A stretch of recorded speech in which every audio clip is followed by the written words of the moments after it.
Are you one of those people who likes it when it snows here, or do you dread it?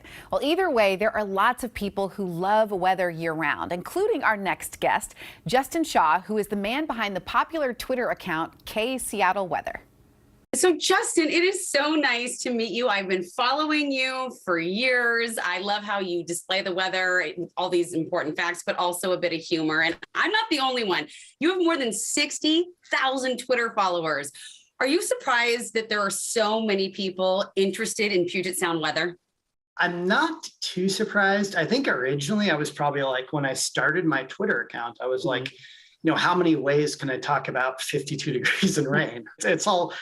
It rains 9 months of the year here and it's sunny the other 3 months. What's more to say? But I think one of the reasons why people care so much is because, we're typically a pretty mild climate, right? So when we do get the extreme weather, when we get the thunderstorms and the snowstorms and all of that stuff, it's uncommon enough that it's special. Whereas in Chicago or whatever, it snows and they don't care. It's another day. So I think it's that perfect combination of it's uncommon, but it's not totally rare. Like snow in Florida, they're going to freak out. At least here we only semi-freak out. Just a little bit. Right. How did you get interested in weather?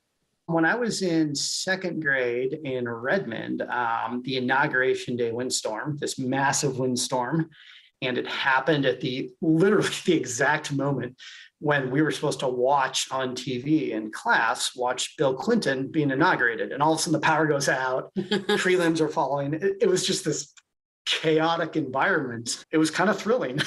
Ever since then, I've really been hooked. So you've such vast knowledge of it. What did you study meteorology? I mean, where did you get all this info you have? Right. A lot of it is just what knowledge I've sort of gleaned over the years. I originally planned on being a meteorologist. I went to the University of Washington. I did take Atmospheric Sciences 101. I did get a 4.0, so, but, the physics and the math was just not my thing. But I think I've just been able to absorb so much over the years.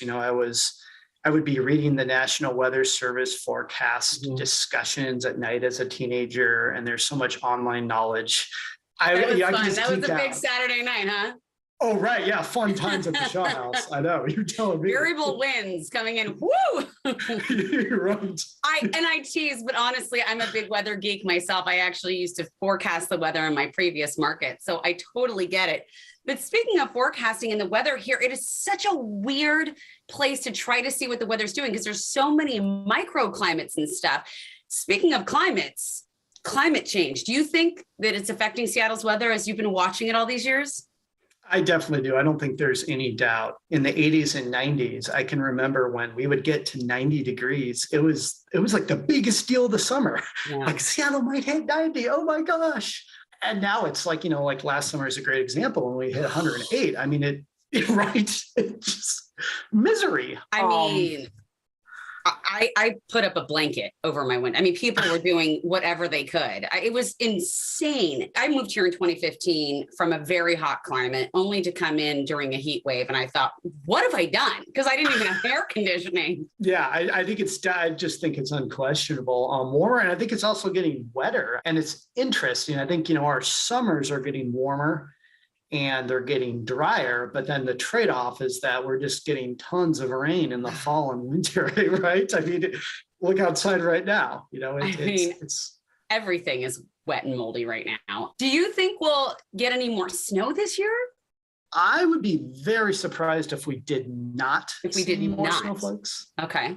The reason why it's a La Nina year, and in almost every La Nina year, Seattle does get snow in January, kind of the January, February, March period. I don't want to say it's a guarantee because I'll get in trouble, but I would be surprised if it didn't happen. And I know, if we just think back to the last couple Februarys, February has really been snowy the past decade. So if I had to bet, I would bet it'll be in February, just based on how things have gone. All right, he's on the record.